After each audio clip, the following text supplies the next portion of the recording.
If you didn't throng the streets of this city or any other for the actual genocide going on in Sudan, not the one that Mehdi and Gideon pretend is happening, but the actual genocide going on in Sudan, if you didn't spend weekend after weekend doing that, you did come out for the post-October the 7th protests, you're an anti-Semite. If, like Mehdi once sent a tweet condemning that, it doesn't give you quite enough smoke cover. You know, if you protested not a bit, didn't set up a tent when Bashar al-Assad was killing 6 times the number of people in a decade that Israel and all of its enemies have lost in 75 years of war, you are an anti-Semite. Douglas Murray, you're up first. 6 minutes on the clock. Well, thank you very much, Rudyard. It's a great pleasure to be back to the Monk debates. When I was last here a couple of years ago, I just returned from the front line of the war in Ukraine, where I was with the Ukrainian armed forces. And for most of the last 8 months, I've been in Israel and Gaza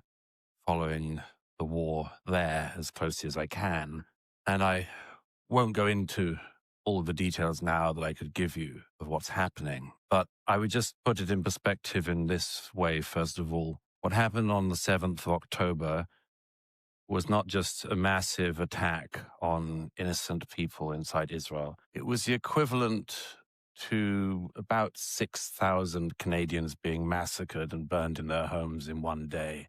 It's the equivalent of about 1,500 of your fellow Canadians being taken hostage. You know, you would have thought after an attack like the one that Hamas instigated that started this terrible war, you would have thought that there would be some sympathy for the world, from the world. You might have thought the world would pay attention to the attack and at least pay attention to the people behind it. You might have expected, like me, that there might have been a worldwide opposition to the terrorists and rapists and murderers of Hamas. You might have thought there would be hatred around the world erupting, that the government of Qatar and its mouthpiece, Al Jazeera, its funding of Hamas and its hosting of the leadership of Hamas in Qatar, you might have thought there'd have been an outpouring of rage at the Islamic Revolutionary government in Tehran, but no.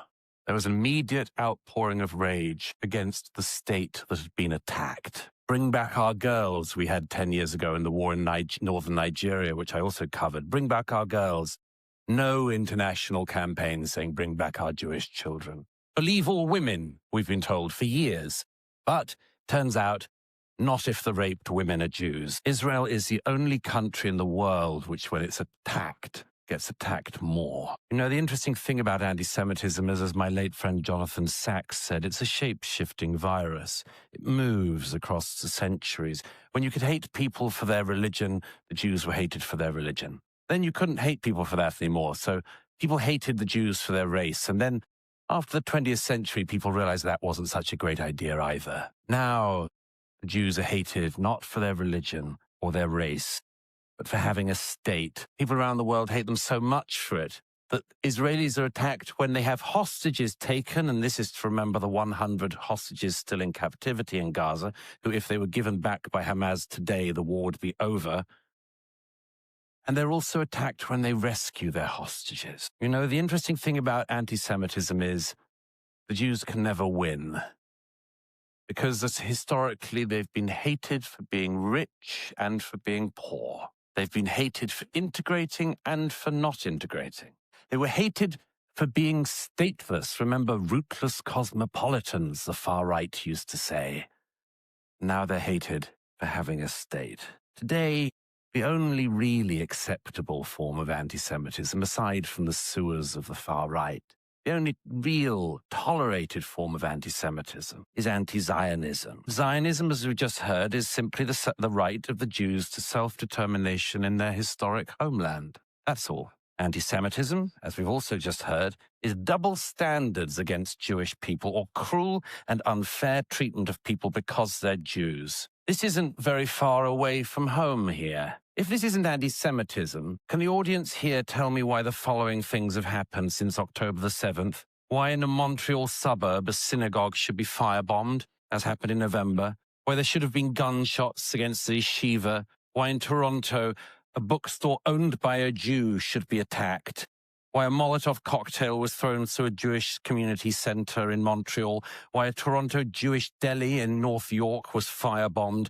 Why in Toronto the Orthodox synagogue was vandalised. Why in Toronto 2 men opened fire the other week on a Jewish girls' school. If it isn't anti-Semitism, tell me why just a week ago pro-Hamas protesters tried to go through Jewish areas in this city shouting not just Allahu Akbar, but, and I quote, sorry for the language, fucking filthy fucking Zionist pigs, dirty Zionist rats. Have you heard that language before? The Jews have. Now look, if you are interested in this motion, just bear this in mind. It's not about Netanyahu. It's not about this war. It's about double standards. And one question hovers over it above all.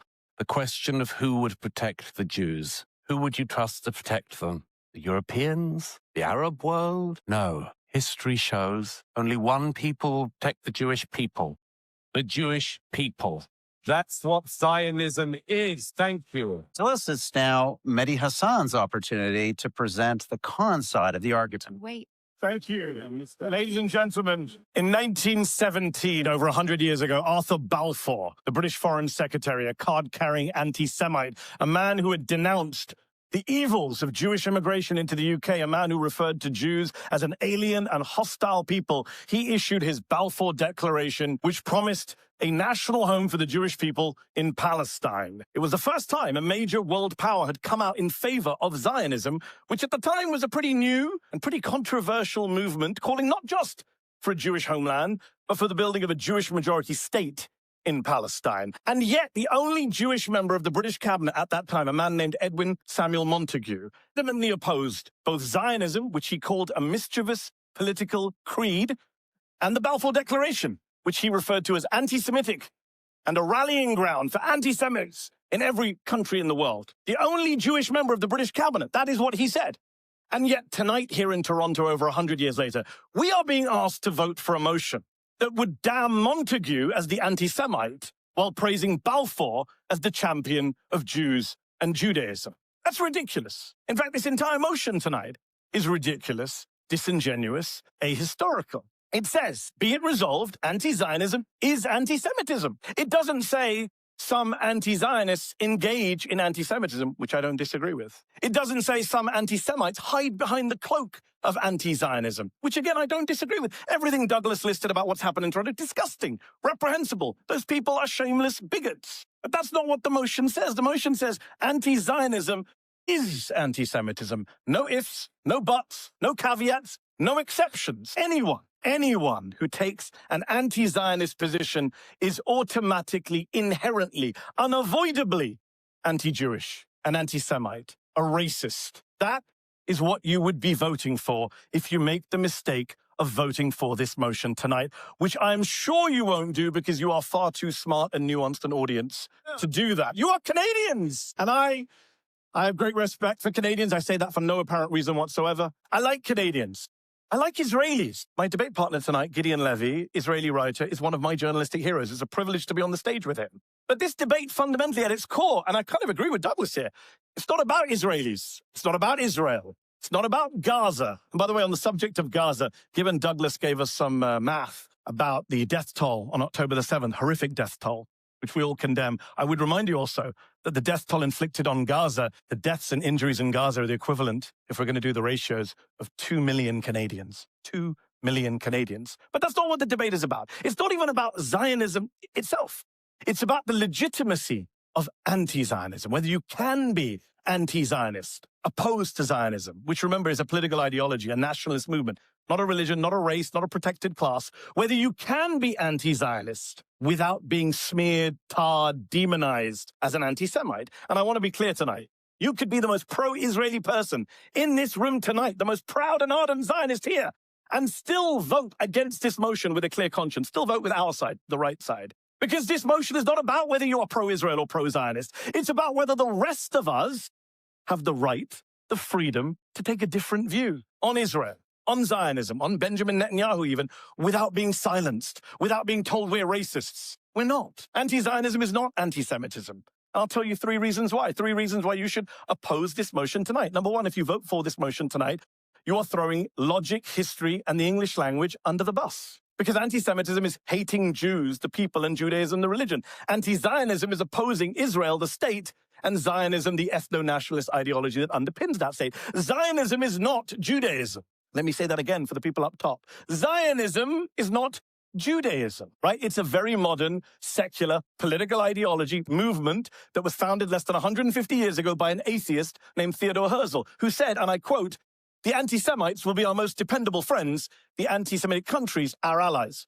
His words, not mine. Number two, if you vote for this motion, you're throwing Palestinians as a people under the bus. You're telling an occupied people, a dispossessed people, to accept their own occupation, their own dispossession, meekly, in silence. Otherwise, they're racists. As my friend Yusuf Manaya, the Palestinian-American activist, says, to ask Palestinians not to be anti-Zionist is to ask Palestinians not to be. And number three, last but not least, if you vote for this motion, you're throwing a lot of Jews under the bus as well. Not just Jews like Edwin Samuel Montagu, but Jews today. If you vote for this motion tonight, you're saying my debate partner, Gideon Levy, whose grandparents were killed in the Holocaust, who served for Shimon Peres, who's written for Haaretz for over 40 years, just won Israel's top journalism prize 3 years ago. He's an anti-Semite. You're saying the Satmar, the world's biggest Hasidic Jewish sect, which says it is fighting God's war against Zionism, is anti-Semitic. You're saying Jewish college students on campus, maybe some of them are your kids, members of If Not Now and Jewish Voices for Peace, they're anti-Semites. You're saying some of the most respected Jewish voices in the world, like Avraham Berg, the former Speaker of the Parliament, Miriam Margolis, the actress from Harry Bloody Potter, they're all anti-Semites. That is what you're saying. That is what you're signing off on if you vote for this motion tonight. So I have a simple solution for you all. Don't do it. Vote instead for common sense, for free speech, and the right to criticize a foreign country, the right to criticize a foreign country and a political ideology. I beg to oppose. Natasha Hausdorff, let's have your opening statement now. Well, thank you and good evening. What a privilege it is to be here, stood on this stage on what I consider to be the most important topic of our age. I have to begin with a debating tip coming from a land with a culture of a rich history of debate. And that is that in debates, it is for the proposition to define the motion. And Douglas did that for you, loud and clear. Mehdi seems to think that he can redefine anti-Zionism without you noticing, but the proposition are not going to allow him to pull the wool over your eyes and conflate Zionism with politics. Who has the right to define Zionism? Well, apart from the proposition in this debate, because that's how the rules work. Would you ask a misogynist to define misogyny? You wouldn't ask a sex offender to define rape? You wouldn't ask the KKK to define anti-black racism. So why, when it comes to the Jews, would you let the anti-Zionists define anti-Zionism? No, ladies and gentlemen, no minority should have its identity dictated to it. And we have defined Zionism. It concerns the right of the Jewish people to self-determination in their ancient homeland. Zionism is not a political ideology. Zionism does not stipulate how the Jewish state should be governed, which is what a political ideology does. It simply says it should exist. It doesn't dictate borders or the makeup of population. It does not say that Israel should be socialist kibbutzim or capitalist startup nation. Israel has exemplified both of those and everything in between. This is not about political ideology. This debate is about racism and creating a double standard where you make an exception for the Jews. Now, you don't have to support Zionism, but if you are anti-Zionist, if you are against the Jews having a state, you are against the Jews.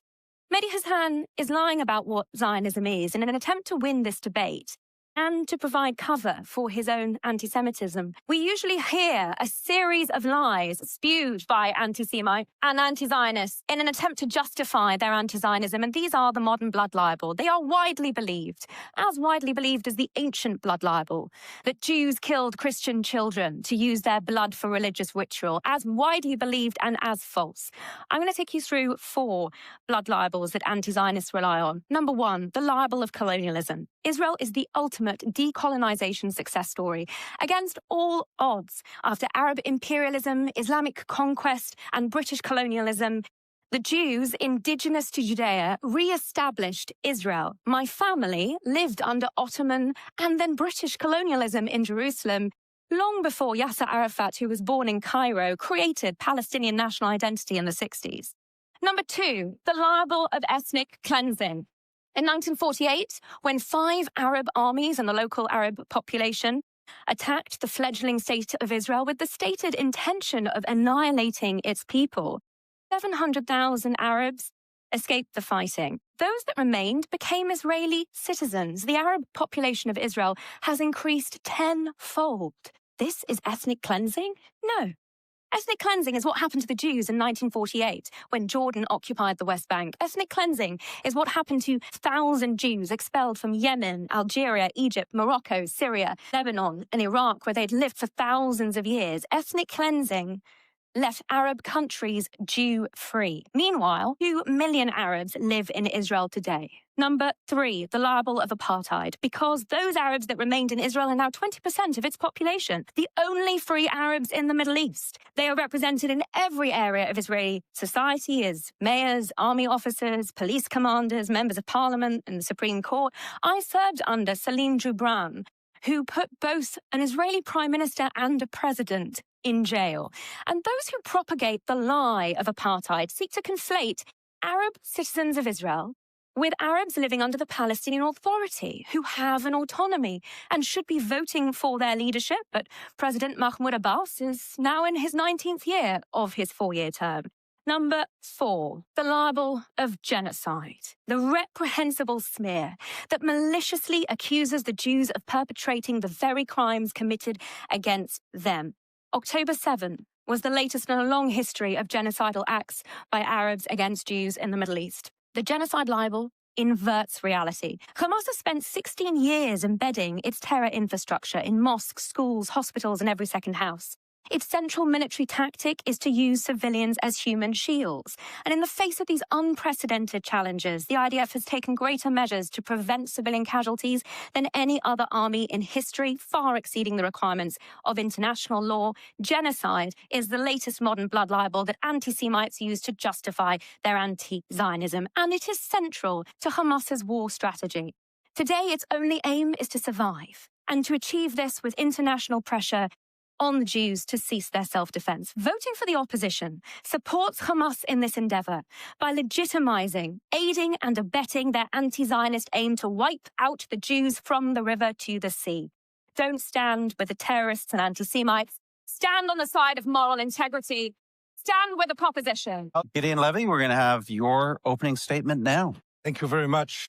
This couldn't have happened in Israel, that so many people will have so much interest and come to such an evening. I can't prevent a remark that I didn't plan to say to what Douglas had just said. To stand here today, 8 months after this war started, and to talk only about the Jewish victims, totally ignoring 38,000 people who were killed in those 8 months, totally ignoring the starvation, the destruction, the tens of thousands of children which were killed, tells the whole story. After this, you almost don't need to continue, because when you don't see the other, when you victimizing yourself and totally ignore the other suffer, the other agony, then really we have no basis here. Now I want to get back to my, I couldn't help it, sorry. I will start with a personal note.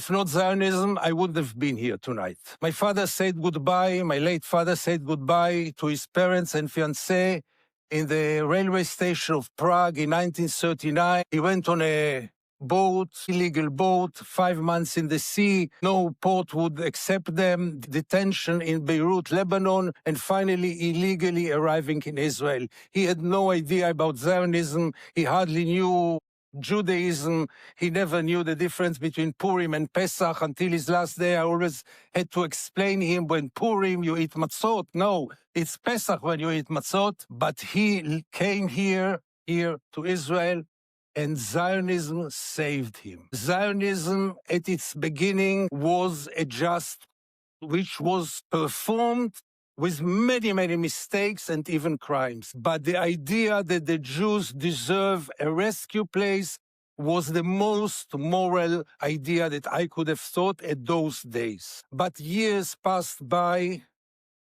Zionism, which nobody today in Israel knows to define exactly. Many Israelis will tell you that to help an old lady to cross the road, even if she doesn't want to cross the road, that's Zionism. But Zionism today is the scaffold, that's a word that I wrote myself and I will never know to pronounce it, the scaffolding of a building which was built already. And once you built it, you don't need it anymore. Zionism today has only one meaning and nobody can find any other meaning. It is Jewish supremacy between the river and the sea. That's the real meaning of Zionism today. I was a good boy in Tel Aviv for many years. I got Zionism with the milk of my mother. You mentioned all my sins. Yes, I was in the army. I was working for Shimon Peres. I was a Zionist. Until I realized that Zionism means national supremacy of one people over the other. And I cannot support any kind of supremacy anywhere. Yes, it was a nice lie to tell that a people without a land arrived to a land without a people. And we were brought up according to those stories. I heard the word Nakba first time in my life when I was 20. I saw the ruins along the street and on the roads in Israel. I never asked, where are the people who lived in those ruins? What happened to them? We had no interest for this. But you get adult, and I started to cover the occupation. It's now 40 years that I'm covering the occupation, and I cannot accept Jewish supremacy. But that's my problem. It's not necessarily your problem. What must be really understood is that Zionism, as my friend Mehdi just mentioned, is an ideology. You might support it, you might not support it. Israel, the Jewish people had defined themselves already.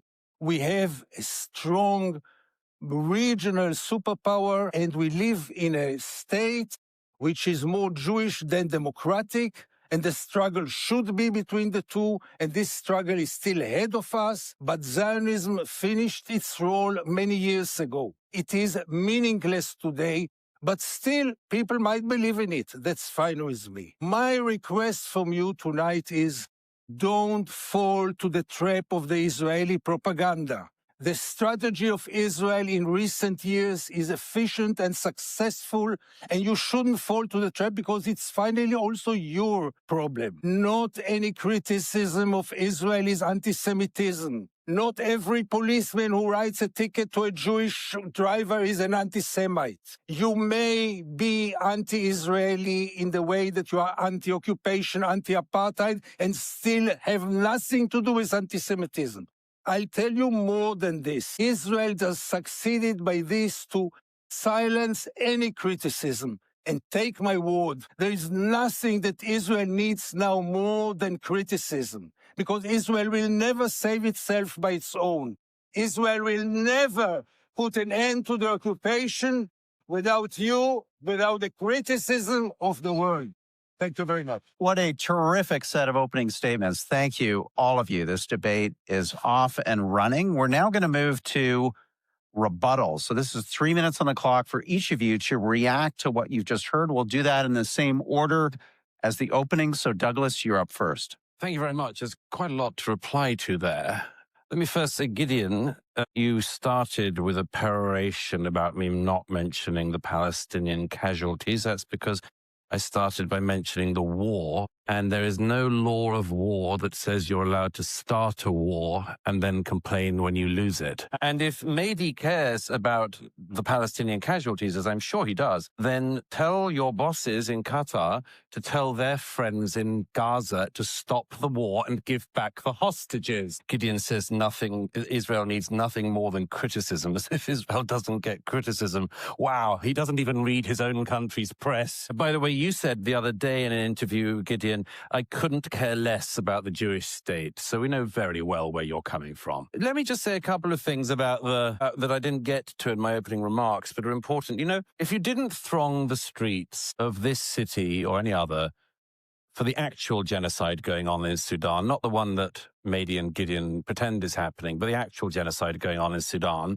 if you didn't spend weekend after weekend doing that, you did come out for the post-October the 7th protests, you're an anti-Semite. If if, like Mehdi once sent a tweet condemning that, it doesn't give you quite enough smoke cover. You know, if you protested not a bit, didn't set up a tent when Bashar al-Assad was killing 6 times the number of people in a decade that Israel and all of its enemies have lost in 75 years of war, you are an anti-Semite. I would just add one other thing. I know that the media has tried to reframe the motion. I'm not going to allow it either. You know, maybe there is somebody in the world. Pakistan was invented, created as a state around the same time as Israel. I reckon that if this debate tonight was about Pakistan started a lot of wars, it suffered a lot of wars, it suffered a lot of casualties, caused a lot of casualties. But you know what? If somebody said, I think Pakistan should be abolished. They just don't have the right to a state. And although they had one set up for them many decades ago, we should abolish it. I think people would say, And then if the person said, oh, by the way, although I want to abolish that state, I have no problem with the Pakistani people. Please, please, of course you would. For rebuttal, 3 minutes on the clock. Thank you. I love the fact that Natasha started the speech by saying our side cannot define Zionism, anti-Zionism, or anti-Semitism. So Gideon, you and I should just go check out the CN Tower, because I'm not sure what the debate's about. We're being told by the proposition that we must follow their definitions of what we're here to argue and vote about, which tells you how authoritarian that side of the motion is. This debate for me tonight is fascinating, because for years Douglas has been the free speech warrior, and I've been the guy saying there's no right to absolute free speech. Tonight I feel the roles are reversed. I'm here to say, what happened to free speech? What happened to the ability to criticize others, governments, countries, yes, political ideologies, Natasha? Theodore Herzl would be surprised to hear you say it wasn't a political ideology or a national movement. And I just find it fascinating that Natasha made it very clear that non-Jews cannot define anything to do with this. And then Douglas stepped up and accused every Jewish protester against Israel of being an anti-Semite, which I find offensive and ridiculous. Thousands upon thousands of Jews. You don't have to agree with them, remember. You don't have to agree with them. But they took their right to go out on the streets in Toronto, in DC, in New York, in London, in Paris, all over the world, in Tel Aviv, to protest against what's happening in Gaza. And Douglas, one of the world's most proud atheists, not Jewish as far as I know, just damned them all as anti-Semites. Wow, that speaks volumes about where this debate is going and who is defining what and how. As for Natasha's line and Douglas's line that if you don't support self-determination for a particular group, you're a bigot. Well, you know, we've already had a lot of votes, so I won't ask you to click. I don't have power over your clickers. But I'd love to know how many people in this room either were in the last Quebec referendum or supported it from afar. Because we're in Canada, where a bunch of people want to leave Canada and do their own thing. And I'm sure many people in this room legitimately oppose that. And no one says you're bigots towards the people of Quebec. Nobody says you're anti-French language. You're allowed to have a debate about whether Canada includes Quebec or not. And, you know, my friend Peter Beinart, who is Jewish, just so Douglas will call him an anti-Semite later, as he pointed out, the Basques, the Catalans, the Kurds, the Scots, they don't have states.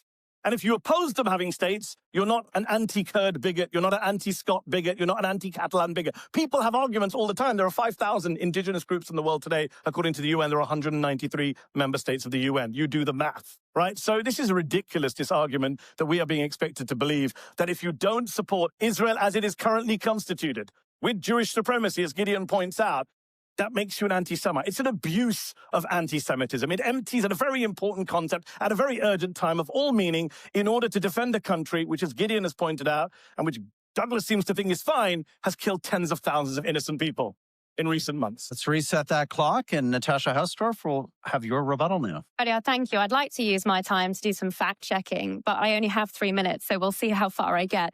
But first of all, Balfour. We heard him quoted to you earlier, ladies and gentlemen. Well, let's be clear about that quote and what was changed, or at least misrepresented, because I think this is going to give a really strong indication for what is coming out of the opposition as a whole.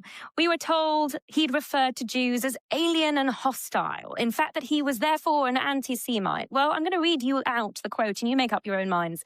He said, mitigate the age-long miseries created for Western civilization by the presence in its midst of a body which it too long regarded as alien and even hostile, but which it was equally unable to expel or absorb. I urge you very strongly not to take for granted what the opposition are telling you tonight. And now we come to look at the numbers, and we've heard 37 and 38,000 quoted at you already this evening, and we've only just started. Ladies and gentlemen, would members of the opposition be quoting figures from Al-Qaeda or ISIS in the way that they are quoting Hamas propaganda here this evening. These figures, which have not been verified, which even the UN has revised down on the basis of missing information for significant thousands of these figures that have come from quote-unquote media sources as opposed to from hospitals, and that have been circulated on Google Docs where people are encouraged to enter their martyrs here. This is the methodology for compiling these supposed figures.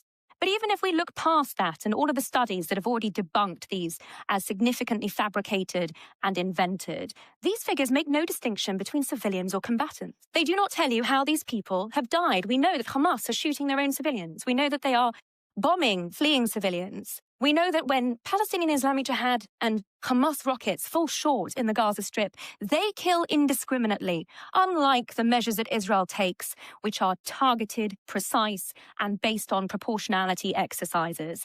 I mentioned that Israel takes more measures than any other army in the history of war to prevent civilian casualties. Hamas's main aim here is to drive up that casualty figure and inflate it, if necessary, in order to seek to win this war through creating international pressure. And it is inextricably linked with what we are discussing here tonight, because their mechanism for doing so is not just the lies about the origins of anti-Semitism or whether Balfour was an anti-Semite, but also significantly about what is happening on the ground. That is anti-Zionism, and it is double standard against the Jewish state, which means that we know that it is anti-Semitism too. Gideon, we're going to save the best for last. Let's have your rebuttal now. I really feel overdose of propaganda, and it's really neutralized me in a way, but I'll try to manage just on a factual ground, because you were all kind enough to applaud to what Douglas said, that if only Hamas will release the hostages, the war will come to its end. From time to time, it's also good to stick to facts. And the fact is that Israel wants to continue this war with the hostages or without them. And Israel is not ready to get a deal because Israel does not want to end this war. So with all the respect, things must be more accurate than this. But I would like to speak about something which is more principled. One of the big fears that we are being taught day and night is that they all want to exterminate Israel. That if you call from the river to the sea, Palestine will be free, it means to send all the Jews back to Auschwitz. It is a fight over the regime between the river and the sea. Nobody who opposed apartheid in South Africa spoke about exterminating South Africa. We were speaking, or they were speaking, about changing the regime. Between the river and the sea, today there are two peoples living together under the same rule, half and half by size. There's only one thing lacking there, and this is equality. This small value which democracy cannot exist without it. And when there is no democracy, it looks like apartheid, it behaves like apartheid, and it is apartheid. Zionism stands behind it. And in order to create this new regime that we all should have been in favor of a real democracy between the river and the sea, Israel has to give up one of two, either being a Jewish state or being a democratic state. As long as there are two peoples, it cannot be Jewish. As long as there is Jewish supremacy, it cannot be democratic. So it's all about changing the regime. And yes, between the river and the sea, I would love to see one day equality. And this is the meaning of releasing Palestine. And it has nothing to do, not with the Holocaust, not with Auschwitz, and not with many other things. Right now, our cause, and it should be the world's cause, is to changing the regime into a democracy. What is wrong in this? What is wrong in wishing for an equal society? Okay, I'm going to join the debate now and try to think of some questions that are top of mind for our audience following this fantastic back and forth. Let's begin. Douglas, let me come to you first, because I think it's certainly no doubt on many people's minds to address Gideon and Mehdi's point about what is legitimate in this debate in terms of a criticism of Zionism and what is illegitimate. Give us a sense of your parameters here, because they're making an argument that, this is a debate. We are having a debate today, are we not? So is all of this off the table? What's on the table? Give us, calibrate for us your understanding of Zionism. Let me just reiterate, because we started this debate with a definition put up behind us on the screens. And however much Mehdi and Gideon want to reframe it, it's quite straightforward. Zionism, I repeat, is the right of the Jewish people to self-determination in their historic homeland. Anti-Semitism is cruel double standards towards Jews and cruel and unfair treatment of them as Jews. When I wish I could say I'm amazed by what Gideon has said, but I recently watched your interview on Al Jazeera where you said that when the interviewer said to you, how many people in Israel agree with you? And you said you could fit them in a phone box. And that's true. That is absolutely true. You are as obscure a figure in Israeli society as it's possible to find. And I'll give you an example of why. Natasha just picked Mehdi up on an important lie. You could say it's just an elision or a mistake he made because he hadn't read the primary sources. But I cannot allow Gideon to get away with what he just said, which was an unbelievable lie. He said, Israel isn't a democracy. First of all, I don't know, Mehdi, have you ever been there? Yes. When? A few years ago, not recently. I don't get awards from the president of Israel like you do, so I don't get to do soft-call interviews. Well, you should. I didn't get invited into Gaza. If I were you, let me finish my point. But you went to Gaza, right? You said you went to Gaza. How come you went to Gaza when the world's media is not allowed into Gaza? So there's two reasons. But they took you into Gaza. Well, first of all, I'll explain, but let me pick up my points since you keep trying to derail me. There are two ways to go into Gaza. One is with the IDF, which is what I did and what most Western journalists have done. The other is to go in with Hamas. You could probably go in with Hamas. I can't. Secondly, so you see, if I was on the stage tonight, flying around the world to busily defame a democracy, I would spend a bit of time there, Mehdi. I would spend a bit of time there because everything you said about it, like Gideon, is totally untrue. And I'll just give one other thing. Gideon said an appalling thing just there, that this is not about annihilation. One of the heads of Hamas, 2012, kill them all the Jews, don't leave a single one. Ismail Haniyeh, 2017, children are tools to be used against Israel, we'll sacrifice them for them. Yahya Sinwar, who planned the 7th, we will take down the border with Israel and tear their hearts out from their bodies. I'll tell you something, ladies and gentlemen, from what I've seen, which you scorn because you are an armchair journalist. I'll tell you what I've seen. When Yahya Sinwar said that we want to rip the hearts out of the Jews, it wasn't rhetoric. They did it. They mean it. And only this side wants to pretend they don't, for whatever reasons a psychologist would have to explain. Sorry, you called me.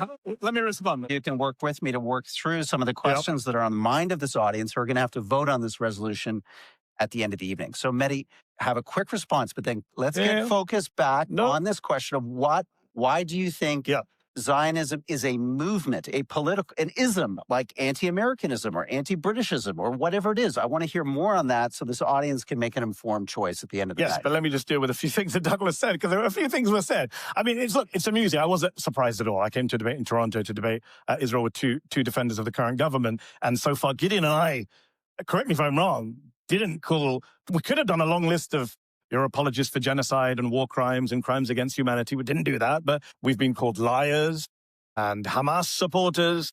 And I get it. Neither of us talked about Hamas. We don't support Hamas. This is not a debate about Hamas. I know Douglas wants to redefine it as a debate about Hamas. Great, good for him, because he can't actually deal with the arguments we're putting forward. All the Jews who are putting forward these arguments, they're all anti-Semites, remember. I just want to deal with one point very important here. Douglas is the great journalist in Israel. I love this. Cosplaying as a journalist, going into Gaza with the IDF. Douglas interviewed Benjamin Netanyahu in January. Douglas did not. You're very bothered by Qatar and funding Hamas. They're your bosses. We're talking about bosses. Let's talk to this. You're literally paid. I've interviewed Qatari officials. You could go on YouTube and watch my interviews with Qatari officials. And then you could watch Douglas interview Benjamin Netanyahu, where he asked him pearls like, is there another chapter left in the Netanyahu biography? That was the strong question for that. He didn't ask Benjamin Netanyahu, why did you work with Qatar to fund Hamas all those years? Why did you cop up Hamas all those years? Why, according to today's Israeli media, did you have reports that there was going to be an attack on your citizens and completely allow that to happen? Douglas didn't ask any of those questions. Instead, he'd like to spray around Hamas at the Muslim on the stage. Douglas referred to Hamza Yusuf, the First Minister of Scotland recently, as the First Minister of Gaza. Muslim guy, and he said, quote, you said, quote, he has infiltrated our system. Yeah, given we're at a debate about anti-Semitism, I find it ironic that you are throwing out some of the most bigoted dual loyalty tropes known to man, referring to a born British Muslim politician as the first minister of Gaza. Since he's leveled that, I have to correct it. First of all, you obviously didn't see the whole interview of Netanyahu. You'd have seen the first question was one that no one else has asked him. But anyway, did you ask about his support for hostages? Gentlemen, we're going to read. Douglas, did you ask him about? It's lovely to have the Douglas and Mehdi show, but we have two other presenters on this panel that our audience wants to hear from. Gentlemen, audience? Yes, thank you. Get in. So let me try again with this question. I'm going to keep trying, and I'm going to come to you, Natasha. The other side brought it up in a different way. Where do the Palestinian people fit into this debate? Are they all anti-Semites because they oppose Zionism, the ideology, the movement, Israel's statehood? What's your answer to that question? First, I think we have to acknowledge that the Palestinians have self-government. They have an autonomy. So when we're talking about, Quebec as an example, actually, it's an important one. So it's an important one as far as Canada is concerned. Let's let Natasha finish. I'll come to you next. There is an important Canadian Supreme Court case, re the secession of Quebec, which is so significant that it's said to be part now of customary international law, which deals with the question of self-determination. And it's clear that that has to take into account the territorial integrity of other states. Now, the ability of the Palestinians to self-determine in the West Bank and actually vote for their leadership in the Palestinian autonomy, and certainly after the last 16 years of Hamas building a terror infrastructure, we can see what they've done with self-governance there, but that exists. I think they have been desperately let down by their leadership. And when it comes to the question of anti-Zionism, what's desperately tragic about this debate and what we've heard already so far is that the opposition seem willing to fight to the last drop of Palestinian blood in order to make the case against Israel. And it's not just Israelis that are suffering as a result of that, but it's also ordinary Palestinians. If the opposition actually cared about the Palestinians, they would not be seeking to conflate Israeli Arabs and Palestinians in the way that I described earlier. They would stop propagating these falsehoods about the situation, and they would stop blaming Israel for the tragic deaths that we're seeing, because ultimately, as Douglas was describing earlier, this is the responsibility of Hamas, no one else. There's one very brief point. Very brief point, then Gideon's going to come in. Yes. We've heard already this utopia of a one-state solution being advanced by the other side, in contrast to the autonomy that I have described. And we saw the reality of that for anyone who was blind to the realities here on the 7th of October. This was not a surprise to anyone that listened to the Hamas leadership and listened to what is being said in the rest of the Arab world. When we're talking about the mutilation and the terrible atrocities that were committed on the 7th of October, we need to understand the history that led up to that. Even in 2002, in the lynching in Ramallah, that very famous image of two Israelis who had wandered, gotten lost. They came to the Ramallah police station in order to seek refuge there. They were lynched and their livers were eaten by the mob that lynched them. The photograph I refer to is the individual who held up his bloodied hands into the window, and the baying crowd below went wild for that sight. That was exactly what we saw on the 7th of October, but in 2002 in Ramallah. These are Palestinians who have been educated for generations to believe that the highest calling in life is to slaughter Jews. And they are being let down by that education system that is internationally supported. UNRWA schools educated 3/4 of the terrorists that crossed the border on the 7th of October. 3,000 people don't just wake up one morning and decide that it's a good day to slaughter Jews. That takes time and effort and energy and indoctrination. Let's go to Gideon, and then Mehdi, you'll have a quick reply. In the last 35 years, I'm covering the Israeli occupation. There's not a single week that I don't go to Gaza or to the West Bank. Unfortunately, the last 17 years, I can't go to Gaza because the Israeli government does not let any Israeli journalist into Gaza. But I've seen a little bit of the Israeli occupation. Not as much as Natasha and Douglas saw, but still I saw some. To speak today about autonomy in the West Bank, really it insults propaganda. It insults any human being who just knows the reality on the ground. Autonomy in the West Bank. I mean, did you ever hear a worse joke than this? Do you know what does it mean to live under the Israeli occupation? Do you know what does it mean to wake up in the morning or to go to sleep at night with troops coming into your home, with kidnapped children, women? I don't have to get into it because you in Canada see much more than we in Israel because we are protected by our media who doesn't show us anything. I just want to say to Douglas, I'm very proud to be a single voice. You know why? Because masses in history made the biggest mistakes. From when is it a criteria if you gain a majority? I'm not a politician. You want to look like masses in history who went blindly after horrible ideologies and horrible leaders? Do you need examples from this? And those few dissidents, they're the heroes of today, not me. But those dissidents are the heroes that we admire and should admire. So from when is the fact that I am lonely as a guarantee for anything? You can go with the masses. Have a nice time with the masses. I don't want to be with them. But we are running away from the subject. And the subject is still the capability to criticize Zionism. And what is unacceptable is that Zionism will be above any suspicion, any question, any remark or any criticism. There is no ideology like this in the world. Yes, in Soviet Russia, if you were not a communist, you couldn't stay there. I don't want to live in a country in which if I'm not a Zionist, and that's the situation today, I can live there. But you are out of there, you are not a traitor. Where, when, and where is there a place where if you don't support a certain ideology, by the end of the day, it is an ideology? Why can't you criticize it? Why? Why can't you have some questions about it? We appreciate it. We'll give you a round of applause. Mehdi, very briefly, because I've got a question for Douglas, very briefly. I'll be as brief as everyone else. The propositions that I've sprayed around the word lie and liar. So let's return the compliment. Natasha lied when she talked about UNRWA and terrorism. The UN set up an independent inquiry, asked the Israelis for evidence. I know you don't want to hear this. The Israelis, they asked the Israelis, she's parroting propaganda from the Israeli government. The Israeli government was asked to give evidence. They refused to give their evidence. Every Western government, including your own, Canada's, has restarted funding because they looked at the evidence and didn't see it. That's great. I get it. But as Douglas might have once said, facts don't care about your feelings. To come back to the other point of lie, Douglas says the war would end if Hamas gave back the hostages. Complete lie. The Israelis have said, even if the hostages come back, we carry on the war. In fact, I interviewed Avraham Munter's nephew. Avraham Munter's a 79-year-old Israeli hostage right now. Poor guy. Tragic. 79-year-old in captivity. Should be freed, of course. Had to have his birthday in captivity. His nephew says that every time he goes on the streets, Ben Gvir's police beat him. They beat him and arrest him. They're arresting hostage family members.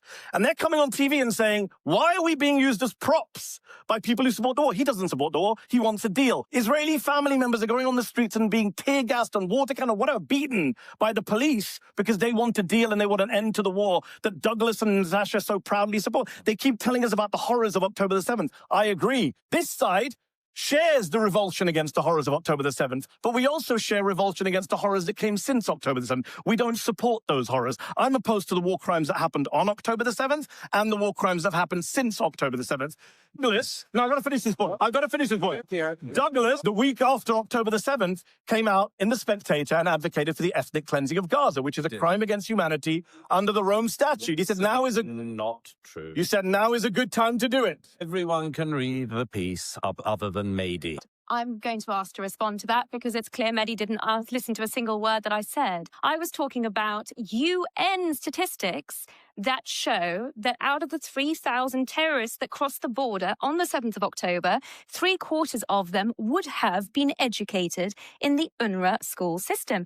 I didn't even start to talk about the complicity of UNRWA in the terrorist atrocities themselves, and that has been well documented. But on the education point, I commend the work of Impact SC that has looked at Palestinian Authority textbooks. I commend the work of UN Watch that has outed the UNRWA on Telegram, in which the attacks were both supported and celebrated, and the identities of those UNRWA employees that took part in them. There are NGOs doing important work to clear the realities of what it is that the opposition seem to be blind to, but that also includes this absolutely abhorrent allegation of war crimes. It's another blood libel. So was occupation, by the way, but we can come on to that, I'm sure, a little bit later. Wow. War crimes invokes international law, and I'm going to take the prerogative as the lawyer on the stage to talk about what Israel is doing that surpasses international humanitarian law in Gaza, the principles that it upholds of proportionality, distinction, necessity, and precaution. No other army gives the sorts of warnings before strikes that Israel provides through text messages, phone calls, leaflets to individual householders. Wow. A proportionality analysis on strikes that does not launch them when civilians are in the way, and that plays into the hands of Hamas' strategy of using civilians as human shields, another Hamas strategy that is being supported by the opposition tonight with its propaganda. Thank you. We got a little airtime for Douglas here. And Douglas, I know you're going to want to say your piece, but I want you to address something else because I want to move on to college campuses. This has been a big part of this debate. There have been, as we know, chants on college campuses. I'll say them. They're not pretty. There's only one solution, Intifada revolution. From the river to the sea, Palestine will be free, the probably better known of the two. What's happening on college campuses here in North America, Douglas, say about this debate right now? Where it says that a young generation has been lied to in significant numbers and with a sense of ferocity and extremism, which we should all abhor. It's possible that these college campus kids didn't get the memo from the other side in their desperate attempt not only to reframe anti-Zionism, but also anti-Semitism. It's very strange to me, isn't it, that if anti-Zionism isn't anti-Semitic, why do all these kids who've never protested about anything else before in the world stage suddenly turn up at Columbia and chase Jewish students with "go back to Poland" or Ukraine? Why is it Jewish students at universities here in Toronto and Montreal who get chased by mobs and shouted down by mobs screaming anti-Semitic slurs? They're not even bothering to cover over it. They very rarely anymore remember to say, "Oh, I meant Zionist." They're revealing themselves all the time, and it's because, first of all, they've been lied to. Secondly, there are a very large number of them who are, I would say that they fall into two categories, the sinister and the silly. The sinister are the ones who know exactly which river they're chanting about and exactly which sea. And they want the eradication of the world's only Jewish state. And they think they're the good guys. The silly, they're the ones who, like, there was a guy at Columbia who started this academic year calling for climate emergency, and then Hamas attacked Israel, and suddenly he was for Hamas. He has a sort of belly button piercing, and I think he's queers for Palestine, or, as I say, chickens for KFC. And these students are, I'll put it straight, they are desperate for a cause. They're desperate for meaning in their lives. They have searched and scoured the land looking for meaning and purpose, and instead of learning something good to do with their lives, they've decided they will do this incredibly simplistic thing. Everything in the world is oppressor, oppressed, occupier, occupied, colonizer, colonized. And this incredibly simplistic idea that works nowhere, they then implant or try to implant over the world's most complex region. And they think in doing so that they're being good guys. And what they don't realize is that if they got what they wanted, they'd have finished the work of Adolf Hitler. Douglas earlier was telling us all about the importance of journalism going on the ground. While Douglas was getting awards from the president of Israel, we were actually reporting my news organization, Zateo, from those campuses with Jewish students. In fact, the most read piece on our site is from a student called Jonathan Ben Menachem, who is at Columbia and reported from inside the encampment where they were having a Seder, where he was protesting war crimes in Gaza, which I know the other side thinks there are no war crimes, everything we just imagined the last 8 months. What you have to tackle tonight, I'm glad we brought up college campuses, because again, if this ridiculous sweeping motion, Douglas says complexity, we are the side of complexity, we're not the ones saying anti-Zionism across the board is anti-Semitism, you have to deal with the fact that college protests are there are a disproportionate number of Jews in these protests. They're all brainwashed. They're all idiots. They're all self-haters. Some of the top academics at Columbia University who are Jewish have come out to defend the protests. Elise Orlek is a 65-year-old former chair of Jewish studies at Dartmouth. She was beaten on camera by police while she was protesting against the war in Gaza. Apparently, Douglas, an atheist, says that she's an anti-Semite. That's the debate. That's what we've got to tonight, where the former chair of Jewish studies at Dartmouth is an anti-Semite, while Douglas is the champion of the Jewish people. I find it bizarre, and I'm glad we brought up college protests because it's the #1 evidence right now in our discourse that actually a lot of young Jewish people, and by the way, this whole argument, why didn't you protest Sudan? Why didn't you protest Syria? Last time I checked, the United States Congress does not fund Bashar al-Assad or the RSF militias in Sudan. So stop with this lazy whataboutism that gives you... Do you fund your friends in Tehran? The US Congress funds Tehran. You know very well Biden's package for Tehran. What? You don't know about it? US funds Iran. Okay, you got me there, Douglas. Wow. By the way, since Biden decided to bring Iran back into JC, they are no longer under the sanctions that they were, and they've been brought back into the fold.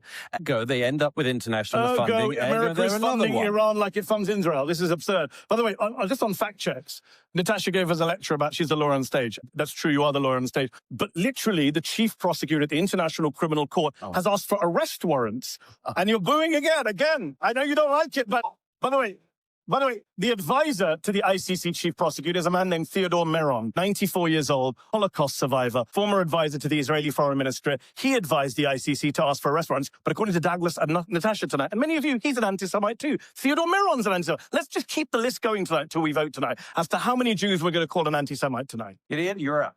I will be one of them, obviously. You're Hamas too, Gideon, don't forget. I want to a little bit calm down and speak for a moment about anti-Semitism. Where were the anti-Semites and the campuses when Israel went for peace in the Oslo years?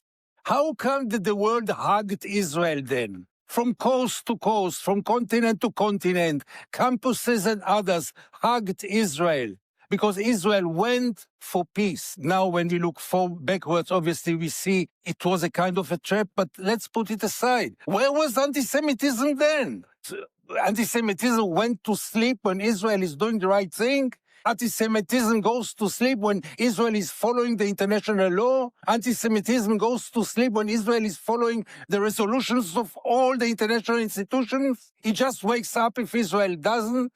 So if so, let's ask ourselves, what is the contribution of Israel's policy to the increase of anti-Semitism in the world? There is anti-Semitism in the world. It should be fought without any compromises, no doubt about this. But the manipulation of Israel to label any criticism as anti-Semitism makes a damage to the fight against anti-Semitism. Because the genuine anti-Semitism, we should fight. But the critics of Israel, part of them are anti-Semites, part of them are using what's happening to express anti-Semitism. And part of them, let me tell you, a big part of them are people of conscience, are people that not only have the right to criticize Israel, they have the duty to do so. Okay, Gideon, that's it. The important point, we're going to register that. I'm going to come to Douglas briefly, and then Natasha, I've got a question for you. First of all, again, nobody on this side has said or would say that if you criticize any politician in Israel or any action of the Israeli government, you are therefore an anti-Semite. Neither of us said that at any point. Secondly, at no point on this side have we said that this is a zero-sum game between the Israelis and the Palestinians or the Israelis and the Arabs. There is no reason why a Jewish state should not be able to live side by side with another Arab-Palestinian state. Okay? And I'm glad that Gideon brought up Oslo, the only reason that there is not a Palestinian state today, not the Palestinian Authority, which runs most of the West Bank, or Hamas, that was given the Gaza and then decided to do, well, we know what they decided to do with 18 years of international funding from this country and others. Not that, but if they were given another state, there is no reason, if they brought their children up to love life and to live by their neighbors, if they educated their children into learning instead of hate, there is no reason why they could not live in a state beside a Jewish state. And there's no reason why Zionism opposes that. And it doesn't. But once again, Gideon and Mehdi said something without giving you the context. You said that when Israel was involved in Oslo, the world loved it. Well, we all have our different histories and interpretations of that, I'm sure. Maybe it just looks better in the rearview mirror. The reality is that the Oslo process massively changed Israel. Why? Because the Israeli public and their politicians went for peace and they got intifada. They went for peace and they got suicide bombers at nightclubs in Tel Aviv. And one reason why Gideon is such an extremely rare voice in Israel, and congratulations, Mehdi, you know the drill. You can always find a Jew on your side who'll support what you do. But the reason why Gideon is such an unusual voice in Israel is because most Israelis learned from that intifada what it means, what the teaching of hate to Palestinian children means, and now, after October the 7th, they've learned it 1,000-fold. The people who were killed in the communities beside Gaza were people who dreamed of peace just as much as you do, if not more. And I can tell you that of the young people dancing at the Nova party that night, that morning, the young people dancing at that party massacred, raped, shot, kidnapped for the crime of dancing. There's not one of those kids who didn't dream of the day they could dance with their Palestinian brothers and sisters. Gideon, you got to be brief here because Natasha's up next. Sure. I don't know what they shouldn't have been killed. In any case, if they dreamed about peace or didn't dream about peace, they shouldn't have been killed. No doubt about this. But to put Israel today as a peace-loving country, really, something must have some borders. I mean, where shall we stop? We can say everything about Israel and believe everything about Israel. Israel, you just mentioned the two-state solution. Wonderful solution. Why are there 700,000 settlers there if you want to give it back? Why did you put 700 settlers? Out of peace. And I want you to tell you one more thing. Each of you, I don't know you, unfortunately, maybe I'll get to know you tonight. I can get your mood. Each of you, ask yourself, if you would have been born Palestinian and live all your life under the brutal, maybe the most brutal regime today in the world. I saw it. When you would wake up in the morning and see your parents beaten and go to sleep at night and troops will come to your home and kidnap your father or your mother in front of your eyes on a daily basis, and I know what I'm talking about. Don't tell me about facts. What do you think you would have felt toward the people who does it to you? What do you think? It has nothing to do with education system. They don't need education system to hate us. Okay. We make them hating us. A couple more topics, and you guys are going to circle back, I'm sure, but we're going to try to soldier on together. Natasha, you've thought a lot about international organizations, and they've come up in this debate a few times already. One of the features, the longstanding historical features of anti-Semitism has been to blame Jews for actions that they themselves are the victims of. How do you see this? Let's hear your argument to how you think this is unfolding right now in international organizations and why you think they are emblematic of this new anti-Semitism operating under the guise of anti-Zionism. Well, this comes down to the core of lawfare, this not such a new practice. It's been with us for several decades already, but it's an abuse of international law. And I think you're right that international legal institutions are being abused for the pursuit of a political agenda in which these outlandish, malicious allegations. It's worse than victim blaming, of course, because here you're blaming the victims of the crime that was committed against them. And South Africa's application to the International Court of Justice alleging genocide is part and parcel of that. It should be noted that there is a reason South Africa made that allegation, not because it has any factual or legal basis, but because it serves as a legal hook to bring Israel to the court. Israel is a signatory to the Genocide Convention. And in fact, the Genocide Convention has always been of particular import for Israel. The term genocide was coined by Raphael Lemkin after the Holocaust to provide a legal lexicon to that experience of the Jewish people, that intentional eradication of a people, intentional destruction in whole or in part. That is what genocide means. Think about that when you hear allegations from the opposition of that order. And there are a couple of points that I do want to pick up. I mean, Douglas has explained the context of Oslo and the sort of extreme statements that we've had already from the other side in that respect. But picking up on Oslo and also the conspiracy theories that were mooted that the Israeli government was in some way complicit in the 7th of October.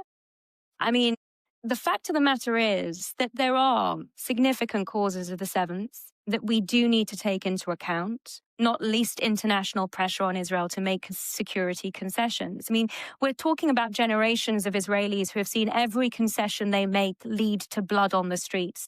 Those who went to make peace in Oslo were met with an intifada. The withdrawal from Gaza gave us a terror statelet. But what people don't seem to realize is that between January and August last year, there were some 400,000 entrances from Gaza into Israel. Douglas spoke about the people of the South seeking cooperation, coexistence with their neighbors in the Gaza Strip. Those entrances, 400,000 of them, were mostly on work permits. People who came to work in the kibbutzim and the moshavim in the South, work in the agricultural centers, work in the houses, build together with the communities there. Many of them gathered intelligence for the 7th of October.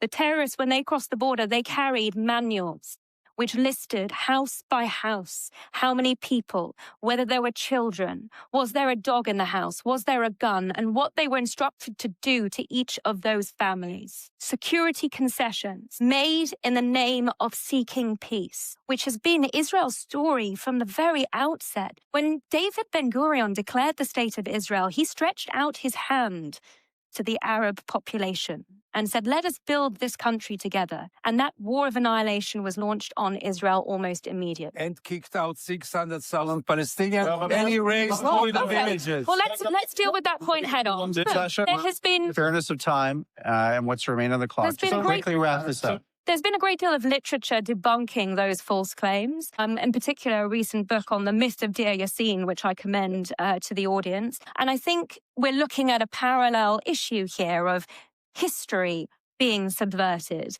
to promote a particular narrative that is not in keeping. We appreciate the point. We're just going to.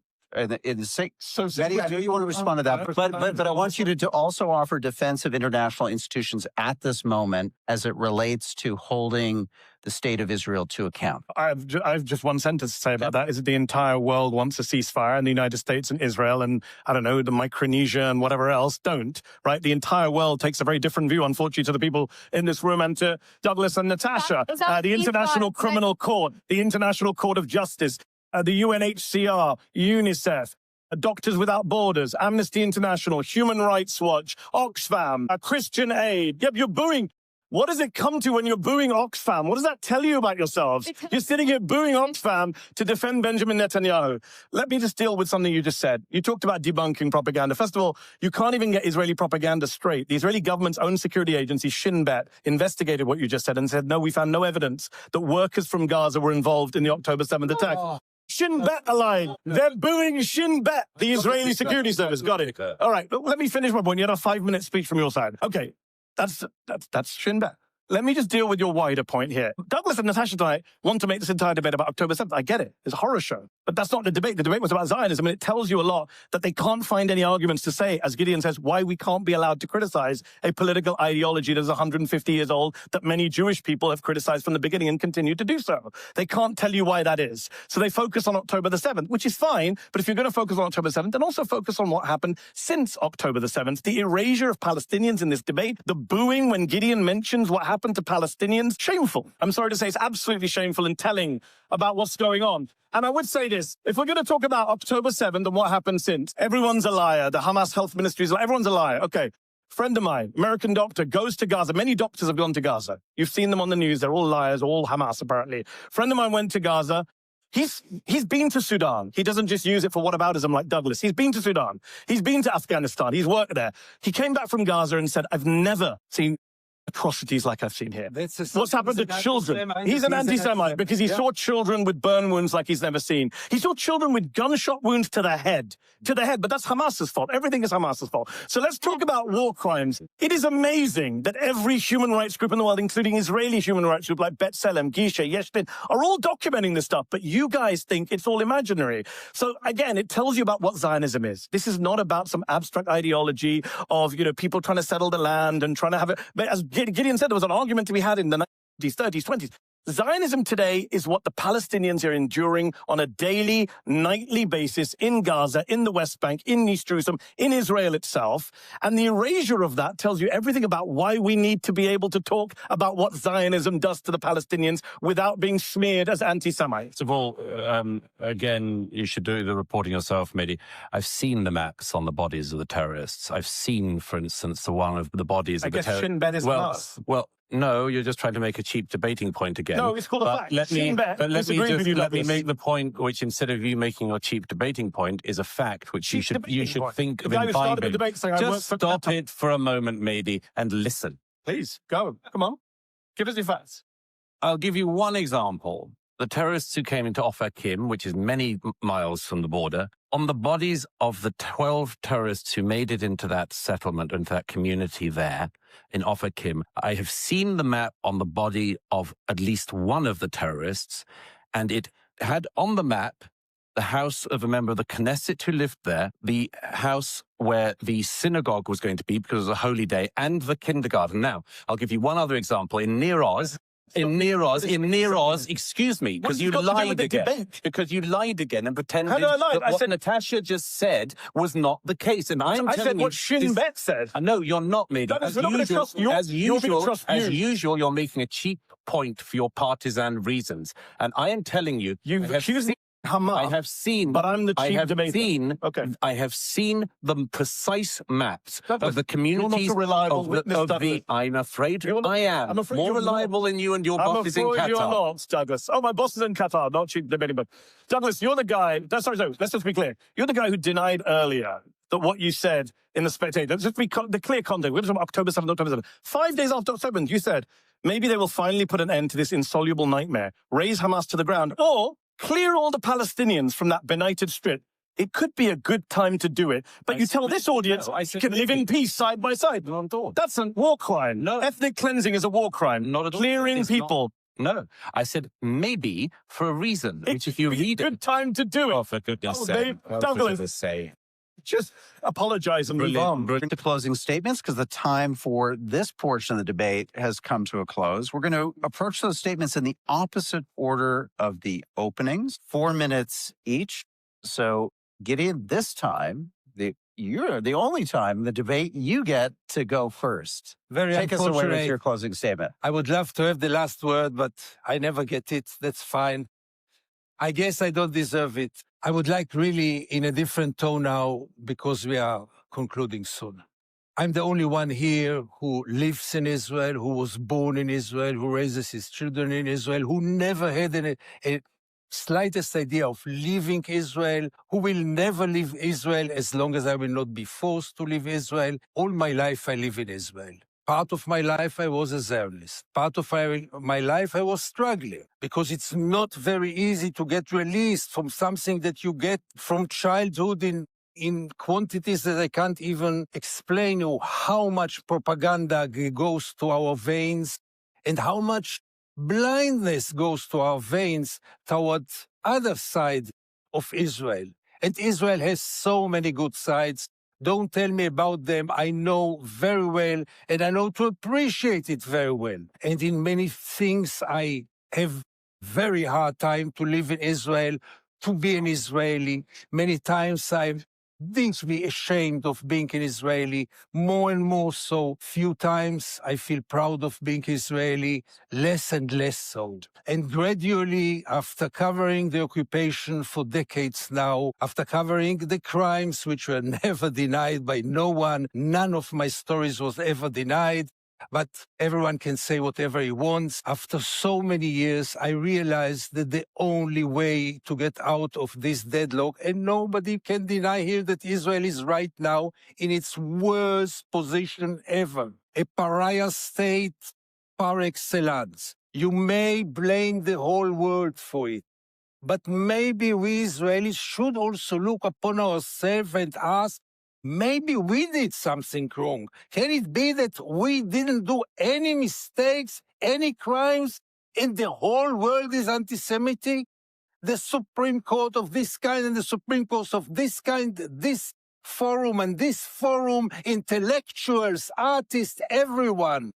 Can it be that all are anti-Semites and only we are pure and just forever? So we have to look with some kind of decency at the mirror and ask ourselves, but that's really our problem as Israelis.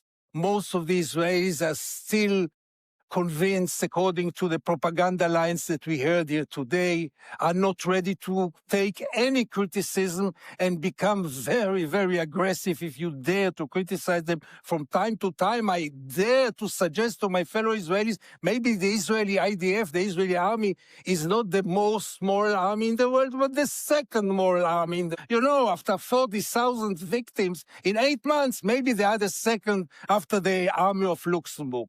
They become offensive. How dare you say so? So really, because time is running out, the only thing which is today to be decided in this respectable forum is, do we have the right to criticize Israel without being criminalized, without being silenced, without being labeled as anti-Semites? And believe me, for the benefit of Israel, we better stand in front of the challenges, the criticism of genuine friends, instead of trying to silence them. Because this propaganda campaign of silencing any critic will, by the end of the day, be the best source for new anti-Semitism. Thank you for coming. Thank you, Gideon, for a great debate. We appreciated you coming from Israel to be part of this event tonight. Natasha Hausdorff, 4 minutes on the clock. Your closing statement, please. Well, ladies and gentlemen, we've heard a lot about freedom of speech this evening, and I think it's important to clarify that Douglas and I aren't here to silence anyone. We're just here for the proper identification of what we've been hearing from the opposition, and that is anti-Zionism and anti-Semitism. Let me be clear. I do not blame the whole world for the venomous hatred that Israel is currently being subject to. I blame the opposition and the blood libels that they have peddled in this evening.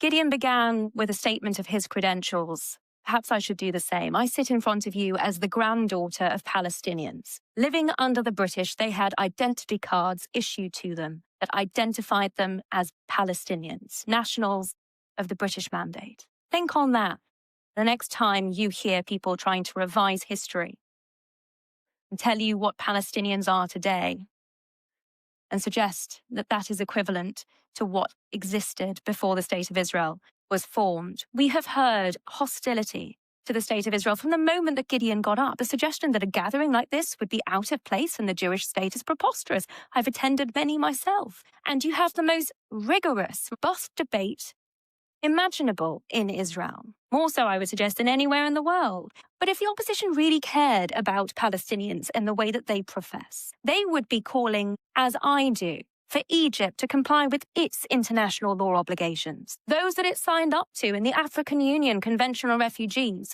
which it acceded to in 1980, Egypt's responsibility to allow safe passage for refugees fleeing civil disorder in Gaza. Israel has gone above and beyond, and other modern militaries frequently say we wouldn't be able to meet the standards that Israel sets in the precautions that it takes. But it has had to move those civilians, or encourage them to move, it doesn't control them, to evacuate, to provide humanitarian corridors. When you think of the ease with which those civilians could be properly provided for the other side of the border with Egypt in Egyptian Rafah, where the aid that Israel is facilitating into the Gaza Strip wouldn't be diverted and stolen by Hamas, where aid workers would be able to assist them without being targeted by Hamas.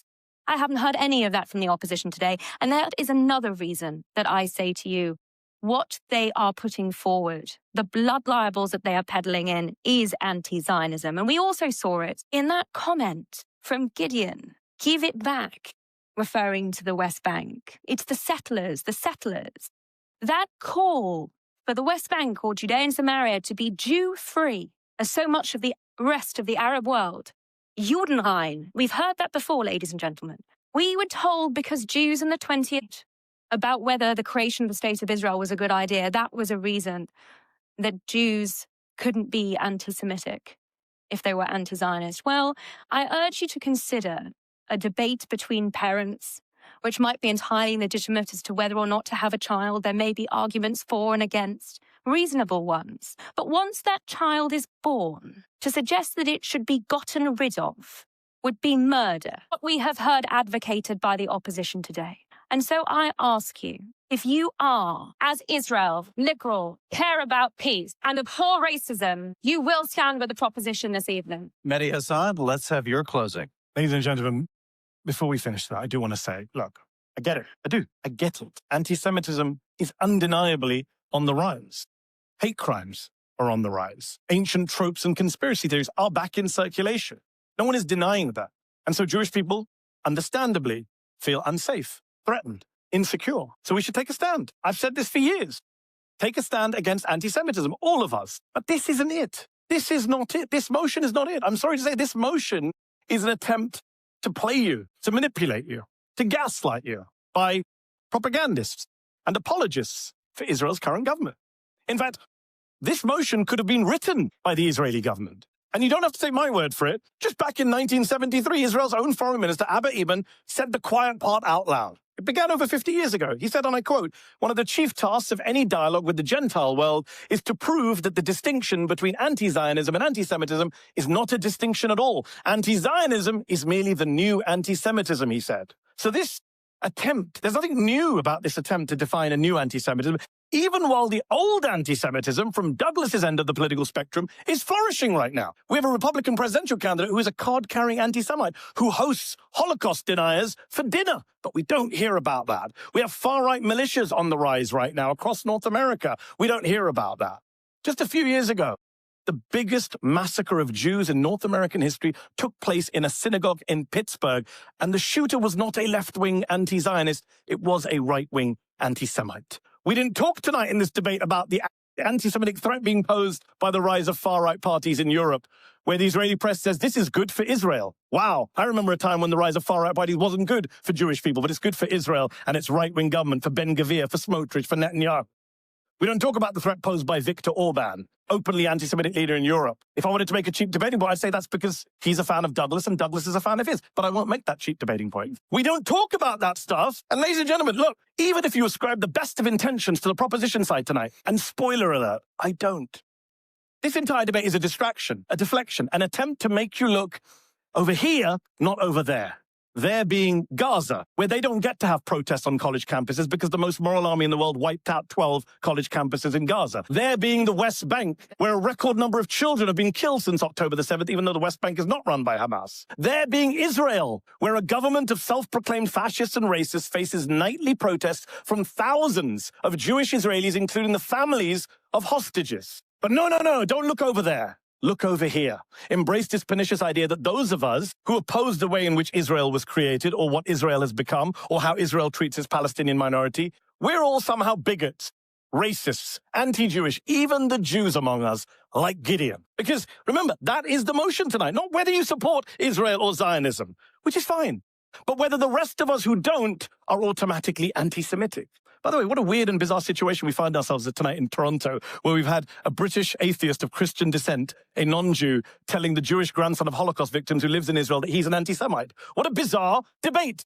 Tells you everything. Because he opposes the governing ideology of Israel. Think about how absurd that is. Think about how offensive that is. And then ask yourself the question, why would you vote for that?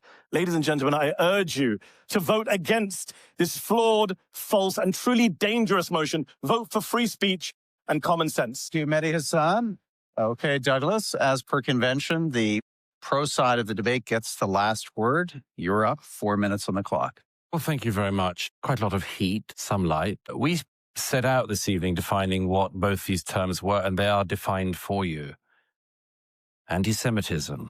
Cruel treatment, double standards applied to Jews. Anti-Zionism is a movement that believes that the Jews don't have the right to a state in their historic homeland. And as I said at the beginning, Anti-Semitism is a shapeshifter. It does come from all sorts of directions, and Mehdi is right. As I mentioned at the beginning, it can come from the far right, it can come from the far left. But at the moment, what we see an eruption of is anti-Semitism in the form of anti-Zionism. What else is it that is motivating the crowds? Why, when I was in Vancouver the other month, were there crowds going down the street in Vancouver screaming about Israel?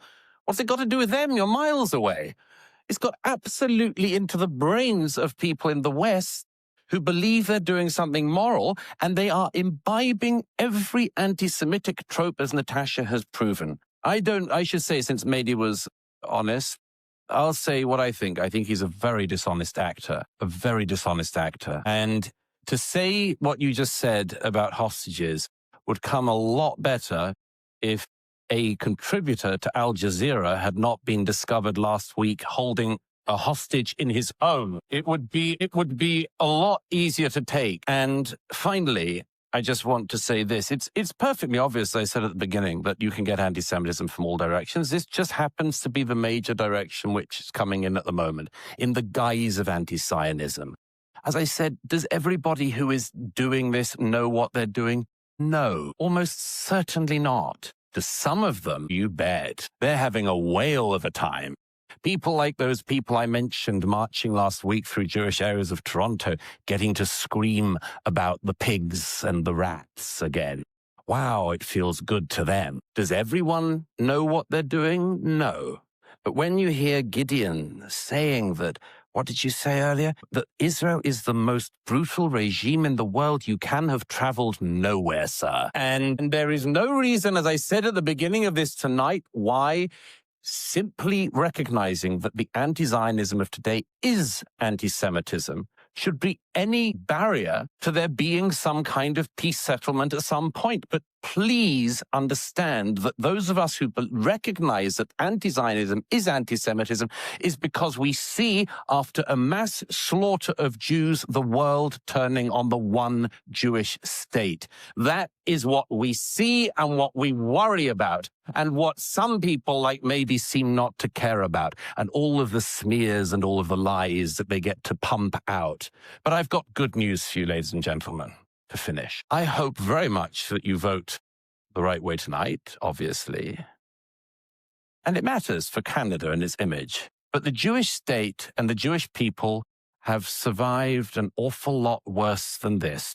They have seen off every single one of their enemies, from Pharaoh to the Abyssinians, to the Babylonians, the Greeks, the Romans. They will see off Hamas, they will see off Mehdi, and they will outlive everybody in this room. Ladies and gentlemen, please thank our debaters for the civility, the substance, the rigor, the analysis. And again, some people thought this debate would do more harm than good.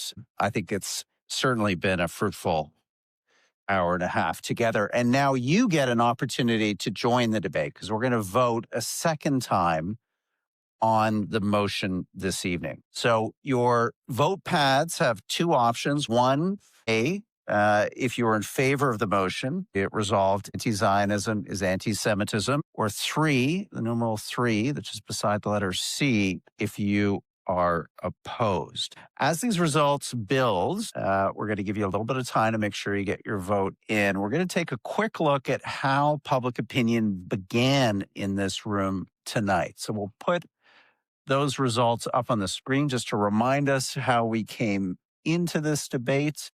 Front screen, vote number 1, 61% in favor of the motion, 39% opposed. Let's look at how many of you were going to possibly change your mind when it came to the vote tonight. You'll see that again on the screens behind. 7%, that was our second vote, could change their minds. Debate was very much in play. 23% of you were made up, roughly a quarter. So has everyone had a chance to vote?